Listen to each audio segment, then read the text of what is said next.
Good morning सभी को। और मुद्दे की बात पर आते हैं डायरेक्ट, समय बर्बाद ना करते हुए। वैसे भी समय बहुत कम है।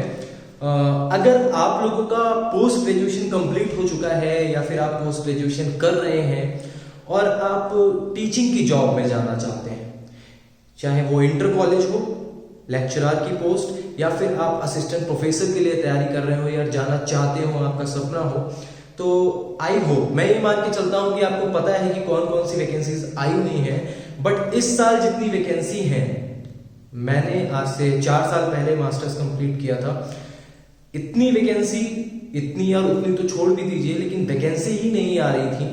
लेकिन इस साल एक स्वर्णिम अवसर है, गोल्डन चांस है हम सबके लिए, आपके लिए, मेरे लिए, जो कि टीचिंग जॉब में जाना चाहते हैं, चाहे वो असिस्टेंट प्रोफेसर हो या फिर लेक्चरर की पोस्ट हो। तो मैं ये मान के चल रहा हूं कि आपको पता है कि कौन कौन से एग्जाम हैं, अपकमिंग एग्जाम्स, और अप्रैल से एग्जाम से स्टार्ट हैं और दिसंबर तक एग्जाम चलेंगे।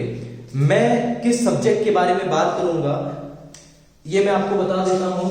मैं पढ़ाता हूं ज्योग्राफी, जो कि एक बहुत ही इंटरेस्टिंग सब्जेक्ट है।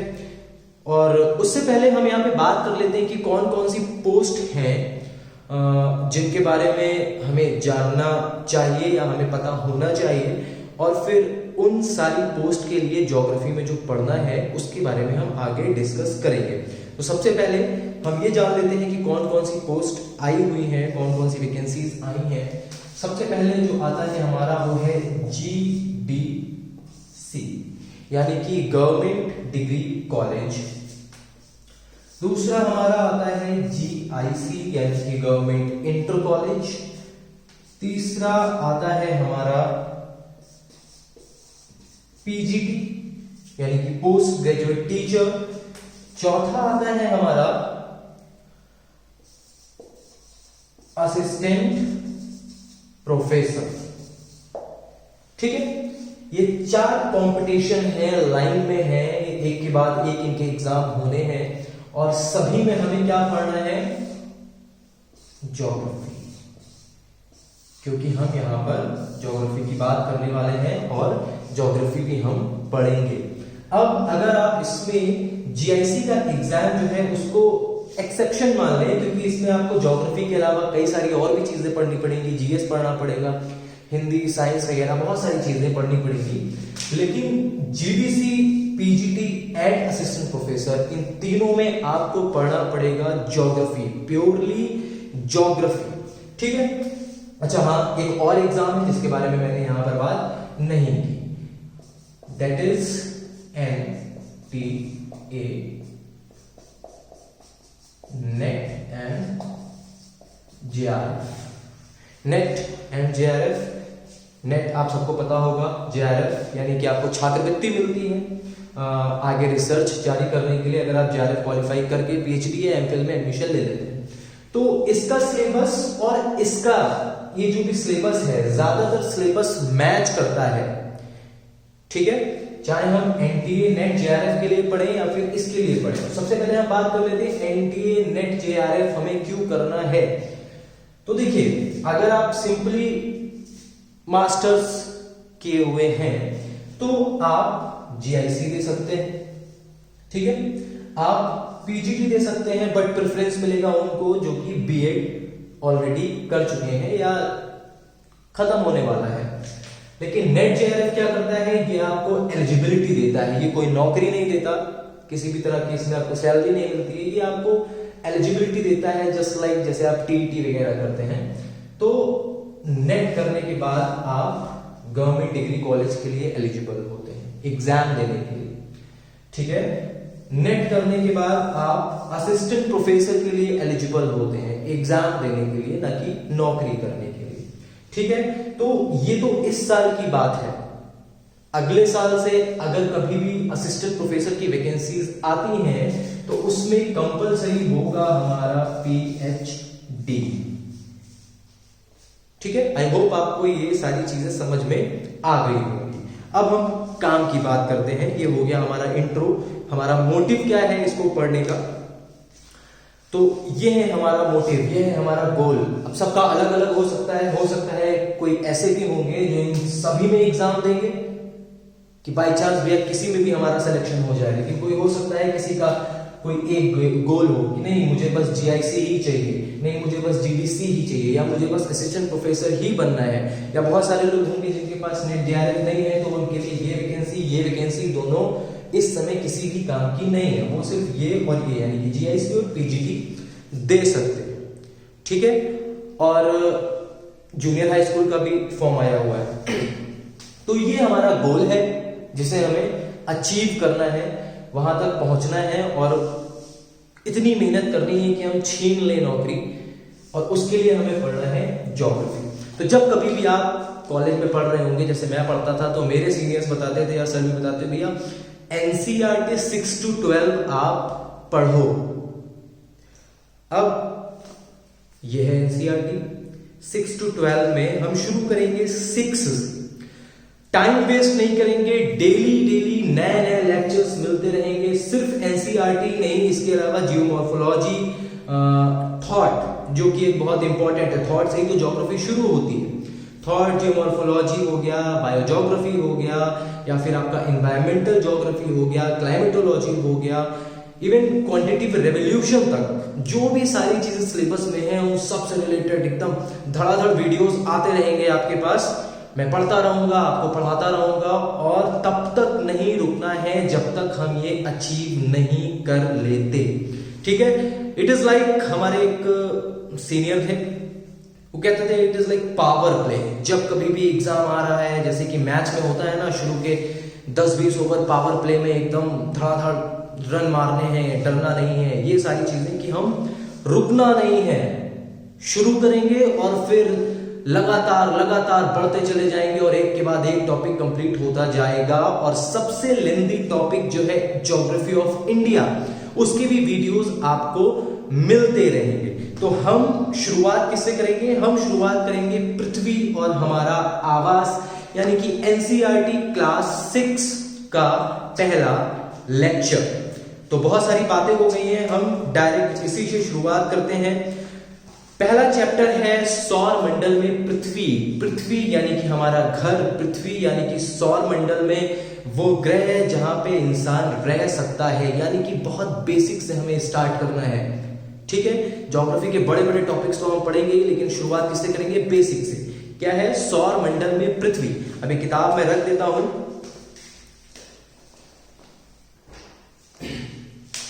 कि सौर मंडल में जो पृथ्वी है उसका क्या रोल है।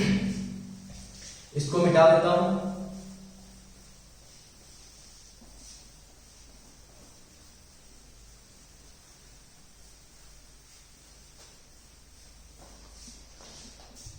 हाँ, तो हम करेंगे यहां पर बात पृथ्वी की। तो सबसे पहले एनसीईआरटी जहां से शुरू होती है वो आपको बहुत ही बेसिक लेवल पर लेकर जाती है कि आप जब रात में आसमान को देखते हैं और उसमें बहुत छोटी कुछ चीजें होती हैं जो चमकती हैं, एक बड़ा सा गोल सा, कभी कभी छोटा, कभी कभी बड़ा एक आकृति दिखती है।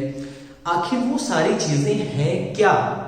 ठीक है, क्या है वो चीजें, उनके बारे में हम बात करेंगे। जैसे कि आते हैं हमारे स्टार्स, यानी कि तारे, ट्विंकल ट्विंकल लिटिल स्टार वाले तारे। ठीक है, और जो मैं एक बड़ी सी आकृति की बात कर रहा हूं जो घटती बढ़ती रहती है, वो है हमारा मून। ठीक है, उसके अलावा हम ये भी बात करेंगे कि कौन कौन से और प्लैनेट्स हैं हमारे सौर मंडल या सोलर सिस्टम में। ठीक है, यानी कि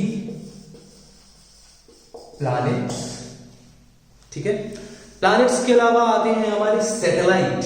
अब सैटेलाइट क्या होती हैं, कितने टाइप की होती हैं, इनके बारे में भी हम बात करेंगे। सैटेलाइट क्या होती है, और फिर उसके बाद हमारे कुछ छोटे छोटे और साथी बचते हैं सोलर सिस्टम के, जिनको हम एस्टेरॉइड या फिर एक और भी होते हैं जिनको हम मीटियोरॉइड्स कहते हैं। इनको हिंदी में कहते हैं क्षुद्र ग्रह यानी कि एस्टेरॉइड, और ये हैं हमारे मीटियोराइट्स यानी कि उल्कापिंड्स। ठीक है, तो ये सारे टॉपिक्स हमको यहां पर पढ़ने हैं। तो सबसे पहले अगर हम स्टार की बात करें, स्टार क्या होते हैं भाई? रात को जब हम आसमान की तरफ देखते हैं, अगर पोल्यूशन नहीं है, आसमान एकदम साफ है, तो हमें बहुत सारे छोटे छोटे टिमटिम करते हुए तारे दिख जाते हैं। ठीक है, ये तारे हमें इतने छोटे क्यों दिखते हैं, और क्या ये कभी ऐसा हो सकता है कि हमें बड़े भी दिखे, या फिर ये रात में ही क्यों दिखते हैं? ये सारे क्वेश्चंस एक ज्योग्राफी पढ़ने वाले के मन में जो पहली बार शुरू करता है, आसमान को देखता है, तो उठते होंगे कि आखिर क्यों ये तारे हमें दिन में नहीं दिखते। अब इसका क्या एग्जांपल है? मैं आपको एनसीईआरटी का एग्जांपल देता हूं, कुछ अपनी तरफ से स्पेशल बना के नहीं दूंगा। ये कह रहे हैं कि आप एक पेपर लो और पेपर में सुई से छोटे छोटे छेद कर लो, उसको टॉर्च के ऊपर रबर बैंड से बांध दो। समझ रहे हो ना? जहां से लाइट निकलती है उसके ऊपर रबर बैंड से बांध दो। अब कमरे की सारी लाइट्स बंद कर दो और टॉर्च जलाकर किसी दीवार की तरफ उसका मुंह करो, तो आपको क्या दिखेगा? चारों तरफ अंधेरा दिखेगा, लेकिन वो छोटे छेद आपने किए थे सुई से, उसमें से लाइट जो है वो निकल कर ट्रेवल करके दीवार की तरफ जाएगी, और वो जो लाइट है वो आपको छोटे छोटे बिंदुओं में दिखेगी, जैसे कि आपको तारे दिखते हैं। अक्सर रात में दिखते हैं, अंधेरे में दिख रहे हैं। अब सूरज निकलता है तो नहीं दिखते हैं। क्यों नहीं दिखते हैं भाई? अगर आपको नहीं समझ में आ रहा है, एक काम करो, टॉर्च को जलने दो, तारों को देखते रहो, और क्या करो? लाइट्स जला दो। और जब आप लाइट्स जला दोगे तो आपको क्या दिखेगा कि वो जो तारे दिख रहे थे लाइट बंद होने पर, अब दिन में नहीं दिख रहे हैं। दैट मीन्स कि जो हमारे चारों तरफ कमरे में रोशनी है बल्ब की या ट्यूबलाइट की, वो टॉर्च की रोशनी से ज्यादा है, इसीलिए हमें तारे नहीं दिख रहे। अब देखो कि भाई तारों के पास प्रकाश तो होता है, लेकिन जो सन है हमारा, उसके पास इतना ज्यादा प्रकाश होता है दिन के समय में कि उसकी रोशनी में किसी भी प्रकार का कोई भी तारा हमें नहीं दिखता। समझ रहे हो बात? अब देख लो भाई, यहाँ पे कुछ तारामंडल भी होते हैं। अगर आपने ध्यान से कभी देखा हो, डिफरेंट कलर का मार्कर यूज कर लेते हैं, कभी आपने ध्यान से देखा हो तो आपको इस तरह की आकृति दिखी होगी, सप्त ऋषि तारा मंडल 4 3 7। ठीक है, ऐसे बहुत सारी आकृतियां हमारे तारे जो है बनाते हैं। कुछ तारों की स्थिति हमेशा एक जैसी रहती है और कुछ अपनी जगह बदलते रहते हैं, चलायमान होते हैं। ठीक है, दिस इज ऑल अबाउट तारे या फिर स्टार्स। हो आपको समझ में आ गया होगा। ठीक है, इसको रफ कर देता हूं और एक एक करके हम आगे बढ़ेंगे।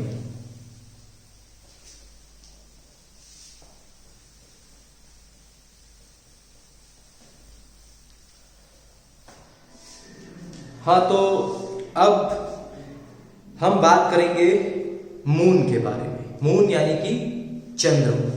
चंद्रमा आखिर है क्या? चंद्रमा हमारी पृथ्वी से ही टूटकर बना है। जब आज से करोड़ों साल पहले यूनिवर्स बन रहा था, उसमें तोड़फोड़ हो रही थी, बहुत सारी चीजें बन रही थी, बहुत सारी टूट रही थी, नया आकार ले रही थी। उसी समय क्या बना था? हमारा चंद्रमा। पृथ्वी से एक मास, एक जो मटेरियल है वो अलग होके उसके चारों तरफ घूमने लगा। आज के समय में वही हमारा चंद्रमा है। ठीक है, तो मून आखिर है क्या? मून पृथ्वी का एक प्राकृतिक उपग्रह है। प्राकृतिक उपग्रह का मतलब नेचुरल सैटेलाइट। समझ रहे हो? नेचुरल सैटेलाइट यानी कि प्राकृतिक उपग्रह। अब जब हम उपग्रह तक आ ही गए हैं तो हम ये भी जान लेते हैं कि उपग्रह कितने प्रकार के होते हैं। प्राकृतिक उपग्रह, जैसा कि मैंने आपको बता दिया, ठीक है, इसमें इंसान का कोई हस्तक्षेप नहीं होता, कोई भी इंटरफेरेंस नहीं होता है। दूसरे होते हैं मैनमेड। मैनमेड को आप आर्टिफिशियल भी कह सकते हो। ठीक है, मैनमेड सैटेलाइट। मैनमेड सैटेलाइट क्या होते हैं? जो हम रॉकेट के थ्रू, पीएसएलवी, जीएसएलवी, अब ये क्या होते हैं ये हम बाद में बात करेंगे। जो हम रॉकेट के थ्रू इंसान पहले लेबोरेटरी में बनाता है, ठीक है ना, साइंस सेंटर्स में बनाए जाते हैं, जहां कहीं भी अलग अलग कंट्रीज के साइंस सेंटर, रिसर्च सेंटर होते हैं, वहां पे सैटेलाइट्स बनाए जाते हैं। रॉकेट में बांधकर उनको आसमान में छोड़ा जाता है। वो एक फिक्स ऑर्बिट में घूमते रहते हैं और ये सैटेलाइट मैनमेड की बात कर रहा हूं मैं। ये सैटेलाइट बहुत सारे काम करते हैं। अब ये वीडियो जो आप देख रहे हैं, ये आप क्यों देख रहे हैं? क्योंकि सैटेलाइट आसमान में है। मैंने जो वीडियो अपलोड की है वो सैटेलाइट के थ्रू की है, और ये आप तक पहुंच रही है तो सैटेलाइट के थ्रू पहुंच रही है। रेडियो पे जब आप कुछ गाने सुनते हैं, सैटेलाइट के थ्रू। मोबाइल पर बात करते हैं, सैटेलाइट के थ्रू। टीवी पर कोई सीरियल या न्यूज देखते हैं, सैटेलाइट के थ्रू। यानी कि ये सैटेलाइट जो मैनमेड सैटेलाइट है बहुत ही काम की चीज है। नेचुरल सैटेलाइट का क्या काम होता है? इनका बेसिकली कुछ यूज अगर बताया जाए तो नहीं बताया जा सकता कि भाई ये इस काम के होते हैं। लेकिन अगर हम बात करें मून की, मून क्योंकि पृथ्वी का है सैटेलाइट, नेचुरल सैटेलाइट है, तो हमारे लिए मून जो है वो मैटर करता है इन कंपैरिजन सैटर्न वगैरह के जो सैटेलाइट्स हैं उनके अलावा। मून पहली बात तो हमारी पृथ्वी की गति को नियंत्रित करता है, ठीक है। और 27 दिन में, कितने दिन में? 27 दिन में, यानी कि 27 डेज में ये पृथ्वी के चारों तरफ, ये मून है पृथ्वी के चारों तरफ कितने दिन में? 27 दिन में पूरी एक परिक्रमा कर लेता है, और अपने एक्सिस पर यानी कि अपने अक्ष पर भी ये 27 दिन में ही अपनी एक परिक्रमा या अपना एक जो रोटेशन है वो कंप्लीट कर लेता है। अब यही रीजन है कि जब आप देखते हो ना चांद को, आपको पूरे महीने अमावस को छोड़कर, या छोटा बड़ा होता रहता है, वो फेजेस ऑफ मून है उनके बारे में भी हम बात करेंगे, लेकिन पूरे महीने आपको चांद का सिर्फ एक हिस्सा दिखता है। जैसे मैं खड़ा हूं ना, आप मुझे देख रहे हो, मान लो ये चांद का वही हिस्सा है जो आपको दिख रहा है, और पूरे महीने यही दिखेगा। क्यों दिखेगा? क्योंकि जो पृथ्वी के चारों तरफ की परिक्रमा की गति है और खुद के एक्सिस पर घूमने की गति है वो समान है, इसीलिए हमें चंद्रमा का हमेशा एक भाग ही दिखता है। दूसरा कि मून के पास अपनी कोई भी लाइट नहीं होती, ये तारों की तरह इसके पास खुद का प्रकाश नहीं है। इसको प्रकाश कहां से मिलता है? भैया हमारा और दूर का रिश्तेदार यानी कि सूरज। सूरज एनर्जी प्रोवाइड कराता है, सनरेज लाइट प्रोवाइड कराता है अर्थ को, और ऑल्सो मून को, ठीक है। अब जब सूरज की रोशनी चांद पर पड़ती है तो ये हमको चमकता हुआ दिखता है, ठीक है। जो चांदनी हम देख रहे हैं वो सूरज की रोशनी है इनडायरेक्ट। तो जब रोशनी इस पर पड़ती है तो जैसे पृथ्वी पर है ना माउंटेन है, वैलीज है, मैदान है, वैसे ही मून के ऊपर भी क्या है? माउंटेन्स है, ठीक है। गड्ढे यानी कि पिट्स है, प्लेन्स है यानी कि मैदान है। अब जब लाइट पड़ती है मून पर तो ये सारी चीजें बीच में आ जाती हैं, ठीक है। अब जब ये बीच में आती है तो जाहिर सी बात है कि जब लाइट पड़ रही है, जैसे कि मेरे ऊपर लाइट पड़ रही है तो पीछे क्या होगा? अंधेरा, यानी कि मेरी परछाई पीछे पड़ रही होगी। तो जब मून की इन सारी चीजों पर लाइट पड़ती है, खासकर माउंटेन्स पर लाइट पड़ती है, तो उसकी परछाइयां भी हमको रात के समय में जब हम ध्यान से देखते हैं तो दिखती हैं। समझ रहे हो? चलो आगे बढ़ते हैं।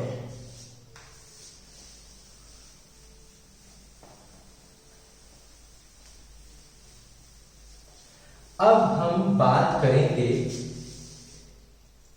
सन की। अच्छा, मैं आपको बता देता हूं पहले तो अर्थ और मून के बीच की दूरी लगभग 3,84,000 किलोमीटर है, ठीक है। ये डिस्टेंस जो है 3,84,000 लगभग किलोमीटर है। अब सन की बात करने से पहले हम ये भी जान लेते हैं कि अर्थ और सन के बीच की दूरी 150 मिलियन किलोमीटर है, ठीक है। 15 करोड़ किलोमीटर और 3.84 लाख किलोमीटर। आप समझ सकते हैं, दोनों में अंतर कर सकते हैं कि दोनों में से कौन ज्यादा दूर है, और दूर तो छोड़िए कितनी दूर है। अब जब 150 मिलियन किलोमीटर दूर से भी 8 मिनट 13 सेकेंड के आसपास के समय में अर्थ पर सन की लाइट आ जाती है, तो सोचिए इन केस सूरज पास होता तो हमारा तो जीना दूभर हो जाता। इतनी गर्मी होती है जब सूरज इतनी दूर है, ठीक है, अगर ये पास होता तो कितनी गर्मी होती। चलिए अब ये बात हो गई, दूरी आपको पता चल गई। अब सन आखिर है क्या? सूरज यानी कि सन भी एक तारा है। क्या है? सूरज एक, सन एक स्टार है। स्टार के पास अपनी रोशनी होती है, तो सूरज के पास भी अपनी रोशनी है। लगातार नाभिकीय संलयन की प्रक्रिया इसमें चलती रहती है, यानी कि ईंधन चारों तरफ से आता रहता है, जलता रहता है, आता रहता है, जलता रहता है, और हीट यानी कि ऊष्मा पैदा होती रहती है जो हमें महसूस होती है। ठीक है, सन का क्या काम है? अपने सारे प्लैनेट्स को लाइट एंड एनर्जी प्रोवाइड करना। अगर सूरज ना हो तो लाइफ बड़ी मुश्किल हो जाएगी और धीरे धीरे खत्म हो जाएगी। सूरज का क्या काम है? लाइट और एनर्जी प्रोवाइड करना। किसको? अपने प्लैनेट्स को। अब ये किसी को भी लाइट दे या ना दे हमको फर्क नहीं पड़ता। हमें फर्क कब पड़ेगा? भाई अर्थ को लाइट देते रहो। हमको लाइट की बहुत जरूरत है। लाइट की क्या जरूरत है भाई? दिन में तुम दे देते हो तो ठीक है, रात में नहीं देते हो तो हमको कृत्रिम लाइट यूज करनी पड़ती है, जो कि अलग अलग तरीकों से बनाई जाती है। तो सन का क्या काम है? अपने प्लैनेट्स को, और हम अपनी बात करेंगे तो अर्थ को लाइट एंड एनर्जी, प्रकाश और ऊष्मा दोनों चीजें प्रोवाइड कराना। और दूसरा जो सन है इसका भी अपना एक गुरुत्व बल है, जिससे बड़े छोटे बहुत बड़े जो प्लैनेट्स हैं ये इससे बंधे हुए हैं। ठीक है, और क्योंकि ये बंधे हैं तो ये इसके चारों तरफ दीर्घ वृत्ताकार। दीर्घ वृत्ताकार का मतलब लाइक दिस, इसके चारों तरफ दीर्घ वृत्ताकार पथ पर परिक्रमा करते रहते हैं। जैसे कि हमारी अर्थ सन के चारों तरफ दीर्घ वृत्ताकार पथ पर परिक्रमा करती है, हमें पता है, और अपने एक्सिस पर भी ये घूमती रहती है। ठीक है, अब जब भी अपने एक्सिस पर घूमती है क्या होता है अभी बात करते हैं, लेकिन आपको सन समझ में आ गया होगा। सन का क्या काम है? अपने प्लैनेट्स को एनर्जी और लाइट प्रोवाइड कराना। समझ गए? नेक्स्ट हम आगे बढ़ते हैं। डस्टर नहीं मिल रहा है, कपड़े से काम चलाना पड़ रहा है। इसको भी रफ कर देते हैं। आपको पता है कि हम ज्योग्राफी पढ़ रहे हैं। नेक्स्ट आता है हमारा, हमने क्या क्या पढ़ी है यहां पर लिखते चलते हैं। हमने क्या पढ़ा? हमने स्टार पढ़ी, हमने और क्या पढ़ा? हमने सन पढ़ा, हमने मून भी पढ़ा। अब हम पढ़ेंगे क्या? प्लैनेट। प्लैनेट पढ़ेंगे अब। प्लैनेट यानी कि ग्रह। अब देख लो, ग्रह आप समझते हो ना, ग्रह का मतलब क्या होता है? कुछ भी होता हो, हम क्या जानते हैं कि ग्रह का मतलब होता है घर। और ये जो ग्रह है ना, हमारा ग्रह क्या है? हमारा ग्रह अर्थ। इसको लिखते ऐसे हैं, इसकी स्पेलिंग थोड़ी सी अलग है, लेकिन अगर हम मतलब देखेंगे तो वैसे तो ग्रह का मतलब ज्योग्राफी में प्लैनेट होता है, लेकिन ये हमारा क्या है? ग्रह है। हम इसको ऐसे भी ले सकते हैं, ये हमारा घर है, हम यहाँ पर रहते हैं। अब ग्रह क्या होते हैं? ग्रह वो होते हैं जो सन के चारों तरफ दीर्घ वृत्ताकार, अभी बताया था थोड़ी देर पहले मैंने, दीर्घ वृत्ताकार पथ पर परिक्रमा करते हैं और अपने खुद के एक्सिस पर भी रोटेट होते रहते हैं। ठीक है, तो अर्थ क्या है? ग्रह है। अब हम बात करेंगे अर्थ के बारे में। अर्थ आखिर क्यों ऐसी है कि हम वहां पर रहते हैं, और अगर अर्थ पर ग्लोबल वार्मिंग जैसी बहुत खतरनाक घटना हो रही है, तो आखिर हम जाएं तो जाएं कहां? लोग कहां जाने की सोच रहे हैं? हमारे एलन मस्क जो कि टेस्ला के सीईओ हैं, वो हमको ले जा रहे हैं कहां पर? मार्स पर।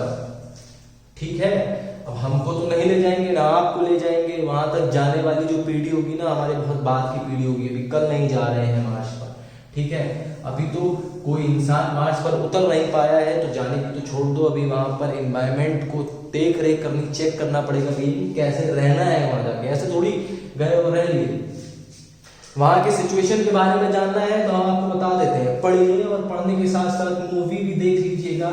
काम की मूवी तो देखी जा सकती है, मार्शियंस, द मार्शियंस।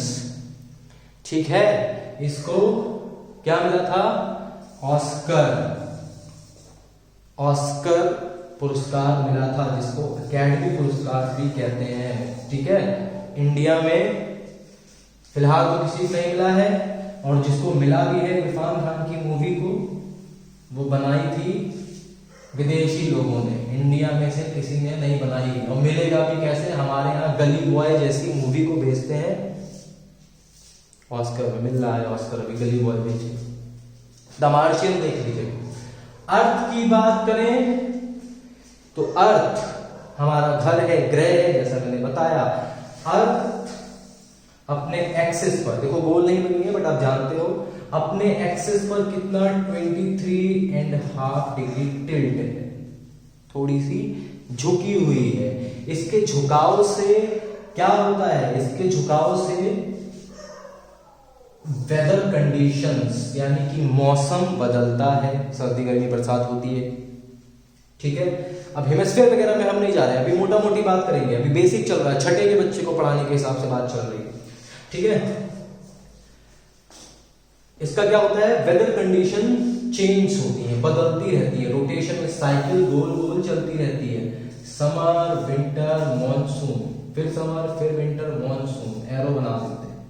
ठीक है, ये पूरी रोटेशन चलती रहती है। अर्थ पर आखिर ऐसा क्या है कि हम यहां पर सरवाइव कर पा रहे हैं, रह पा रहे हैं? तो समझ लो भैया, यहां पर क्या है? यहां पर सबसे बड़ी चीज तो भैया वातावरण है हमारा।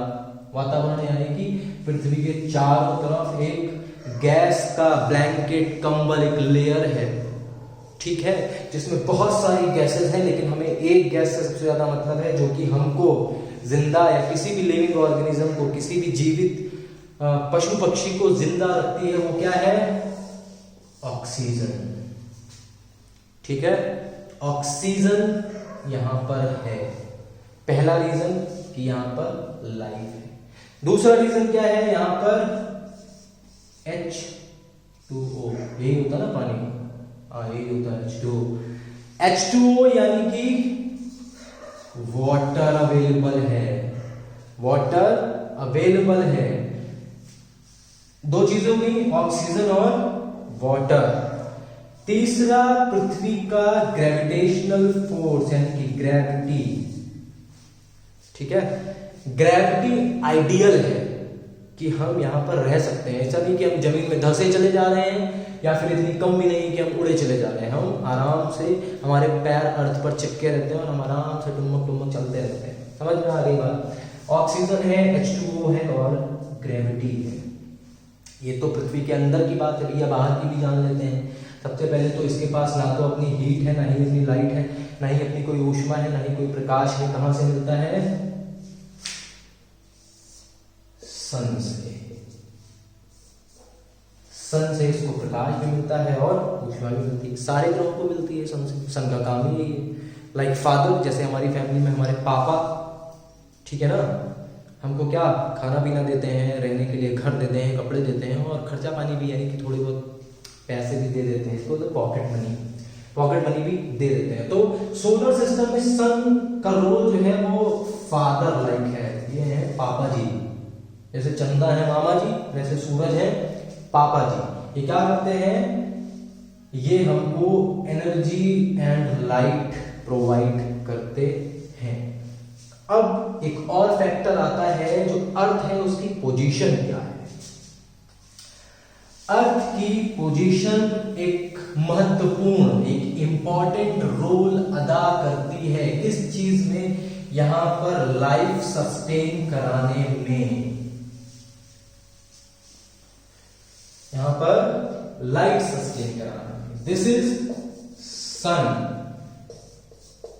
ठीक है।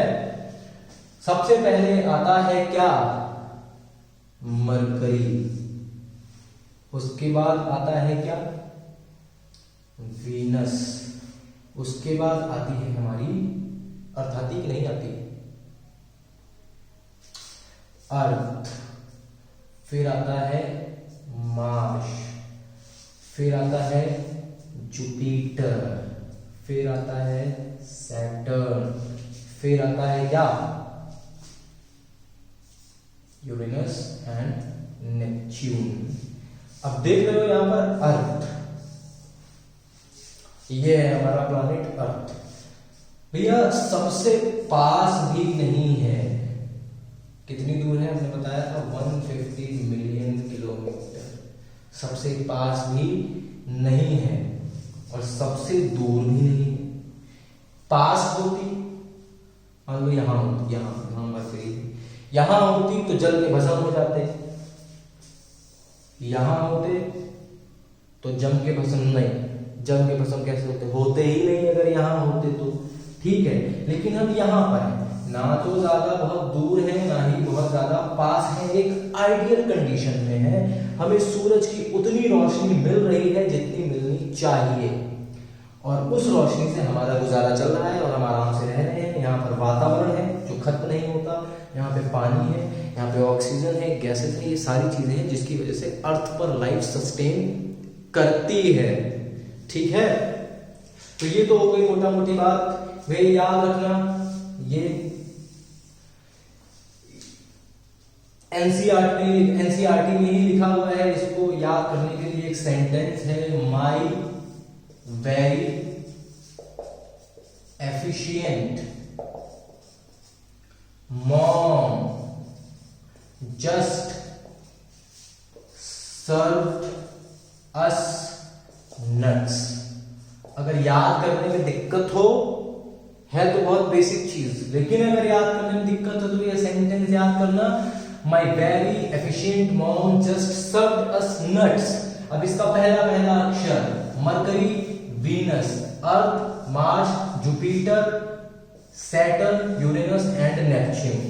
टोटल कितने हो गए, 8 प्लैनेट हो गए हमारे सौर मंडल यानी कि सोलर सिस्टम में। एक भैया थे हमारे जिनका नाम था, 90 थे, +1, अभी करना नहीं +1 क्या पहले थे, जिनका नाम था प्लूटो। प्लूटो को 2006 में धक्का मार के निकाल दिया गया, बोले कि हटो तुम्हारा कोई काम नहीं है, तुम्हारी कोई भी गुण जो है ना इस क्लास में रहने लायक नहीं है। जैसे कि बैक बेंचर होता है, पढ़ता लिखता नहीं है, टीचर बाहर लगा देते हैं, वैसे इसको ये बैक बेंचर था, सबसे लास्ट में था, मतलब नट्स के बाद भी यहाँ आता था, बैक बेंचर था। इसको 2006 में साइंटिस्ट ने भगा दिया, ठीक है, बोले कि तुम क्या हो, प्लैनेट नहीं हो। समझ में आ गई बात, ये सेंटेंस याद रखना, my very efficient mom just served us nuts, ठीक है।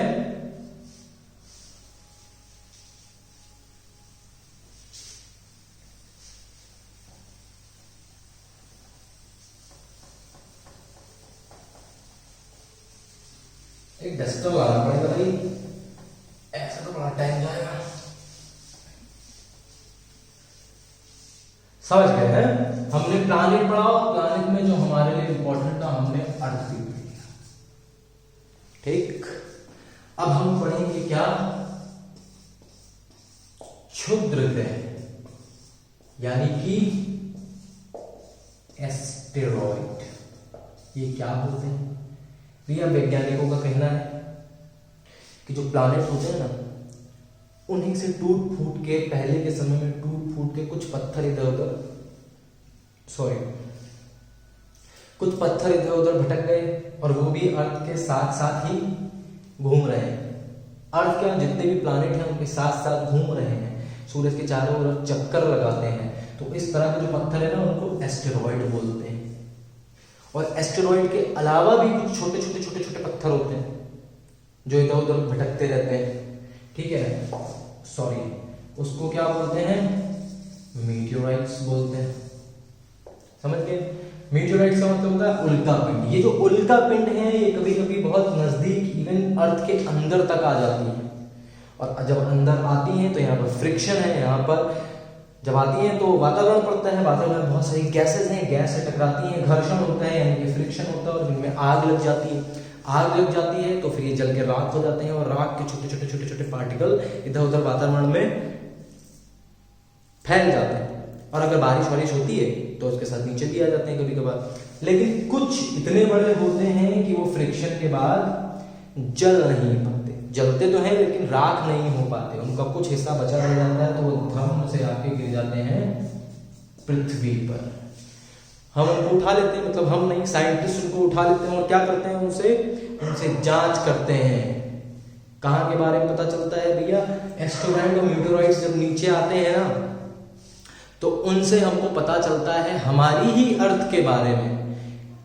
अर्थ के बहुत सारे सीक्रेट छुपे हुए हैं। हमें ऐसा लगता है कि हमें साइंटिस्ट को बहुत सारी चीजें पता चल गई हैं, लेकिन हमें 1% बात भी नहीं पता अपने सोलर सिस्टम के बारे में। तो क्या है कि हम जितने भी मीटियोराइट हैं उनको उठा लेते हैं, उठाने के बाद लेबोरेटरी में ले जाके उनके टेस्ट करते हैं, और हमको अर्थ की हिस्ट्री यानी कि करोड़ों साल की हिस्ट्री में क्या क्या चीजें हैं उनको कुछ सबूत मिलते हैं, मतलब सब नहीं, कुछ सबूत मिल जाते हैं। समझ में आ गई बात? तो ये तो हो गई बात भैया एस्टेरॉइड और मीटियोराइट्स की। हमने एस्टेरॉइड भी पढ़ा, हमने मीटियोराइट भी पढ़ा। हमने क्या क्या पढ़ा, स्टार, सन, मून, प्लैनेट, प्लैनेट में अर्थ सीक्वेंस भी पढ़ा, एस्टेरॉइड पढ़ा और मीटियोराइट पढ़ा। ठीक है, पृथ्वी हमारा आवास, पृथ्वी पे आवास क्यों है, हम वहां पे क्यों रहते हैं, ये सारी चीजें भी हमने पढ़ ली। तो भैया पहला चैप्टर यहाँ पर खत्म हो गया। अब शुरू करेंगे दूसरा चैप्टर, मतलब नेक्स्ट वीडियो में। ये वीडियो बहुत लंबी हो जाएगी तो अपलोड नहीं कर पाएंगे भाई, डेटा भी बड़ा महंगा है। तो अभी हम वीडियो को यहीं खत्म करते हैं और आपसे करते हैं थैंक यू सो मच। और आप भैया नया नया चैनल है तो सब्सक्राइब भी कर लेना और वीडियो को लाइक भी कर लेना अगर पसंद आए तो। और तब तक के लिए हम चलते हैं और आपसे मुलाकात होगी नेक्स्ट वीडियो में, ठीक है।